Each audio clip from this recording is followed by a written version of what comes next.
Iran की राजधानी Tehran में एक पहाड़ी के ऊपर बना वो नरक जिसे ईरानी हुकूमत जेल कहती है, पर दुनिया इसे इंसानों के लिए सबसे खतरनाक ठिकानों में गिनती है।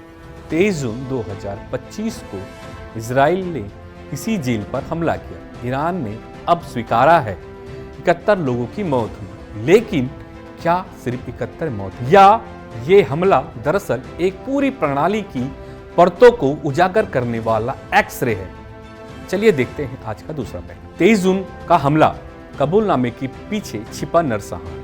23 जून को इजरायली सेना ने गाजा में जारी संघर्ष के बीच ईरान के सबसे सुरक्षित माने जाने वाले ठिकानों में से एक इविन जेल पर मिसाइल हमला। ईरान ने पहले इसे झूठा प्रचार बताया, लेकिन अब आधिकारिक तौर पर माना गया 71 मौतें, जिनमें कैदी, सैनिक और जेल कर्मचारी शामिल हैं। जेल पर हमला युद्ध का विस्तार हो सकता है, लेकिन असली सवाल है, क्या इस हमले में उस अनकही सच्चाई को उजागर किया है जिसे दुनिया अब तक जानकर भी अनदेखा कर रही थी? 1972 में शाह रजा पहलवी के शासन में बनी यह जेल शुरुआत में शबाक नाम की खुफिया एजेंसी की अत्याचारी प्रयोगशाला। 1979 की इस्लामिक क्रांति के बाद नए शासकों ने इसे और बर्बर बना दिया। 1988 में इस जेल में सिर्फ कुछ मिनट की सुनवाई के बाद सैकड़ों राजनीतिक कैदियों को फांसी पर लटकाया गया। यह सिर्फ जेल नहीं, मानव अधिकारों का अपमान है। दीवारों के भीतर एक वैचारिक युद्ध, बायोलॉजिकल और साइकोलॉजिकल टॉर्चर। इविन जेल में कैदियों पर बायोलॉजिकल और केमिकल टेस्टिंग के आरोप लगे। अनैतिक दवाएं, नर्व गैस परीक्षण कैदियों को रोगी बना देता है। मानव अधिकार संगठनों के अनुसार यहाँ कैदी को नींद नहीं लेने दी जाती।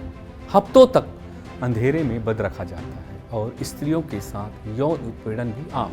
विदेशी नागरिक और राजनीतिक सौदेबाजी। इस जेल में सिर्फ ईरानी नागरिक नहीं, अमेरिका, फ्रांस, ब्रिटेन और अन्य देशों के नागरिक भी कैद होते हैं। उन पर जासूसी, सांस्कृतिक असहयोग या पत्रकारिता जैसे अपराध मढ़ दिए जाते हैं। फिर उनका इस्तेमाल राजनीतिक सौदेबाजी में किया जाता है। बंधक डिप्लोमेसी के 2023 में इटली की पत्रकार सेसिली को बिना सुनवाई कैद किया गया था। वो कहती है, मेरा चश्मा छीन लिया गया ताकि मैं अंधी बन जाऊं। ना चादर थी, ना शौचालय की निजता। महसा अमीनी की मौत के बाद जो विरोध शुरू हुआ, उसमें हजारों प्रदर्शनकारियों को इविन जेल में बंद कर दिया गया।